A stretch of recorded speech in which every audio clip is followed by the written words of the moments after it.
He was the brother of Jesus, which a lot of people don't know, and that will be really cool later when we get to that. So, I've always come to this church. I've come to this church my entire life. Since middle school, come here on Wednesdays, even did a one on Wednesdays. This past year, we did something new, or at least newish for most of us at this age. We went to camp this summer, which, by the way, we're doing again. Charlie already said, June 28th, July 2nd, sign up. Anyways, I had a great time. Who else had a great time at camp last year? Yes, it's awesome. So I had a lot of fun. God did great things for a lot of people. He did a lot of great things through people and in people. For me, I had a very different experience from what I was used to. So I am, as I said, I'm a senior, so I am looking at the future differently than I have before, and I'm realizing that a lot of things are going to be changing very soon. For the past couple years, I've been thinking, what am I going to do with my life, which I feel like is a valid question. A while ago, God told me that He wanted me to go into the ministry, like this, work in a church, whatever goes along with that, just anything in the ministry. Well, okay. This past summer, I kind of realized, well, that's not super specific, and I don't know what that would entail, which, coming up on college, I would like to know kind of a little more detail about what the rest of my life is going to be, and I feel like that is also a valid question. So, I was asking God for the past year, my entire junior year, I've been asking God, what do you want me to specifically do? So God had already answered the questions that I had before that, but I was still just kind of, maybe a little bit more in detail, just tell me what's going on. So, camp comes, we split up into our little, what are they called? Disciple groups, I can't remember.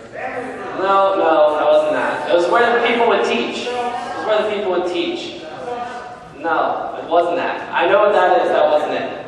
Anyways, so I went to this thing on leadership vision, and I love leadership and kind of the idea of it, so I was like, I'll just go to that one. I didn't really want to go to any of the other ones anyways.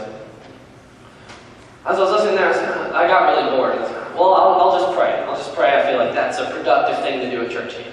So I'll just start praying. So I started praying, I was like, everything just kind of kept coming. I was like, oh, I pray for the country, and I pray for all this. And because, it's like halfway through the week, and everyone's like super spiritual, right? It's like, oh, I pray that He'll save the whole world. So then I was kind of getting more and more personal as I was going, and it came back to that same question. What do you want me to do? This is crazy. I've only told a few people this. I haven't told too many people this. So as I was just sitting there, I was just kind of praying. I had my eyes closed.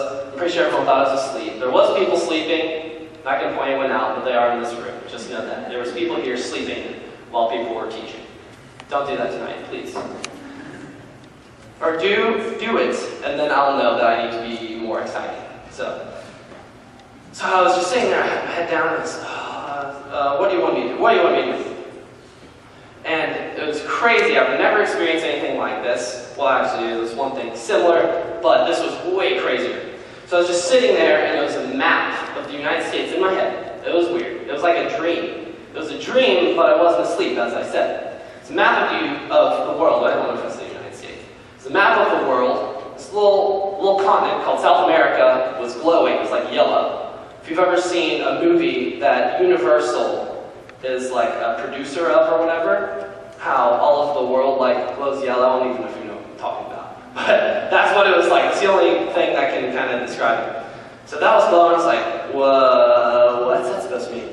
And I like zoomed in. I was kind of like looking at a Google Map version of the world, but in my head. So it was this little section of South America. I had no idea like what it was or anything. I was like, okay. It's like, what, is God telling me that I have to go here? Is God telling me that I have to move here? Because I hadn't thought about missions, and the whole idea of it was really exciting. I thought that was pretty cool. And it just hit me. I did that, kind of opened my eyes, like, did anyone else see that? No? Okay, it's just me. And then it hit me, it's like, boom.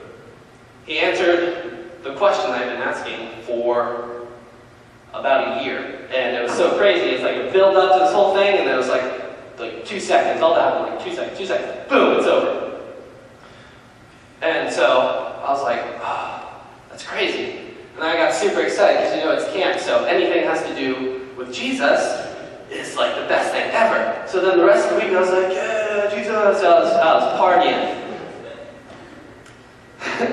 Then I got home, and as it normally happens, reality sets in. And you start realizing, like, oh goodness, the world is a lot different than church camp. So then I started having these realistic thoughts about what that's going to entail, and I was kind of like, well, missionaries get paid like a good amount, right?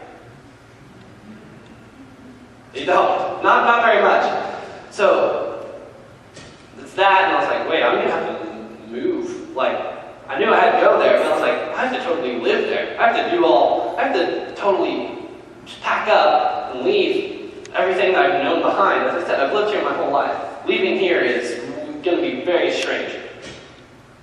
And so I was struggling with all of these thoughts that were trying to push me away from what God had told me. All these things that the world was telling me that I valued, money, relationships, which is good to value, that's biblical, but you can make those anyway too. But, so all of these things were just going in my head and it was trying to get me to not follow what God was telling me. And that's something that James is talking about. It's called a trial. So, if you open up to James chapter 1, verse 2.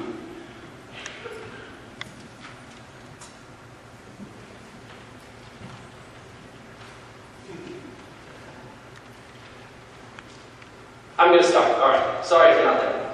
Be faster. So, my brethren, count it all joy when you fall into various trials. What? It says, count it all joy when you enter into various trials, when you fall into various trials. Trials, as I was kind of saying, what I was going through, I felt so bad. I was so saddened, and I had to choose God or choose everything else that sounded like a whole lot of fun. It was a trial. I'm not the only one that's been through a trial. Everyone here has gone through a trial, like this kind of trial. Maybe not a court trial. You know what I mean. Something like parents getting divorced, not getting into the college you want to go to. That's a big thing for seniors and juniors coming up.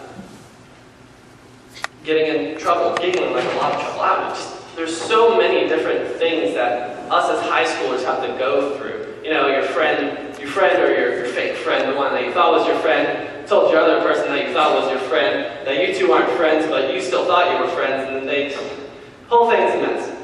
When just everything that when it causes you to and just get super stressed and frustrated, where there's like two options. There's following what God wants you to do, and not. That's a trial. So it's saying, count it all joy when you go into one of those. How am I supposed to count it all joy when something like that is happening? That's bad. Trials, at least from our perspective, are bad. So, if God's perfect, why do they happen? Why do they happen? And there's a couple different answers. We're going to focus on one. So, we're going to be flipping around a bunch. So, keep your bookmark or whatever, something in James. We're going to go back to that. Right now, we're going to flip to Job, which that was the first thing I thought of. Speaking on trials, I thought, well, Job's perfect. Because the whole book is about one big, with a bunch of small trials. It's weird. It's a great book, though. So, Job chapter 1, verse 6. Now there was a day when the sons of God came to present themselves before the Lord, and Satan also came among them. And the Lord said to Satan, "From where do you come?" So, as if he didn't already know. So Satan answered the Lord and said, "From going to and fro on the earth, and from walking back and forth on it." So Satan's just like, I'm just chilling down here. That's all I'm doing, Which I thought was kind of like a weird answer to give. So Satan answered the Lord and said, "Does Job fear..." Hold on. Backtrack, skip it. Then the Lord said to Satan, "Have you considered my servant Job, that there is none like him on the earth, a blameless and upright man, one who fears God and shuns evil?" So Satan answered the Lord and said, "Does Job fear God for nothing? Have you not made a hedge around him, around his household, around his household, and around all that he has on every side? You have blessed the work of his hands and his possessions, having increased in the land, but now stretch out your hand and touch all that he has, and he will surely curse you to your face." And the Lord said, "Satan, behold, all that he has is in your power. Only do not lay a hand on this person." So Satan went out from the presence of the Lord. What happened there? God said, "Look at this guy. He's great. While you're chilling on the earth, I bet you didn't see this guy, because he is totally following me. He's doing everything that I've said. He's a great guy." But Job had a bunch of stuff. And Satan was like, "Well, if you take all that away, he will curse you. He will not be that same perfect little guy that you're talking about now. So God, he already knows what's going to happen, but he wants it to happen. So he says, "All right, Satan, have what you will." So we're going to keep reading. And there's a lot of reading, but it's of the Bible. I think the Bible is a pretty good book to read. So I feel like that's good when preaching to read the Bible. "Now there was a day when his sons and his daughters were eating and drinking wine in their oldest brother's house. And a messenger came to Job and said, 'The oxen were plowing and the donkeys feeding beside them, when the Sabeans raped them and took them away. Indeed, they have killed the servants with the edge of the sword, and I alone have escaped to tell you.' The oxen and the donkeys were eating, and some guys came and stole them, and then killed all the people that were watching him. He had a bunch, too. While he was still speaking, another also came and said, 'The fire of God fell from heaven and burned up the sheep and the servants and consumed them, and I alone have escaped to tell you.' Fire came from the sky and burned up his sheep." Wow. While he was still speaking, another also came and said, "The Chaldeans formed 3 bands, raided the camels, and took them away. Yes, and killed the servants with the edge of the sword, and I alone have escaped to tell you."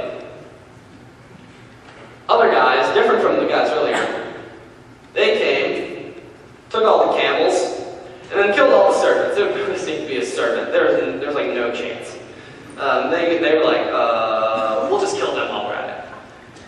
While he was still speaking, another also came and said, "Your sons and daughters were eating and drinking wine in their oldest brother's house, and suddenly a great wind came from across the wilderness and struck the 4 corners of the house, and it fell on the young people, and they are dead, and I alone have escaped to tell you." So, all of his children were in one house, just like having a feast. They're just kind of party, just being brothers and sisters. A wind came and knocked the roof down and killed all of them. So, and if you didn't notice, it says, while he was still speaking, another also came. While he was still speaking, also another came. While he was still speaking, also another one came. This all happened like that. He was like, he just found out, okay, oxen, donkeys, dead. Like, okay, that's not bad. Boom, sheep were burned by fire. Boom, camels stolen. Boom, all of your children are dead. That kind of makes like everything I've ever been through just look like, that's not a big deal. He just lost everything that he has had. Everything he's worked for. Everything he's ever known is gone. It's wiped out. In a bunch of different ways, too. That was the fire from the sky, man. That was a little much, I feel like. But if you can tell, in the very first part,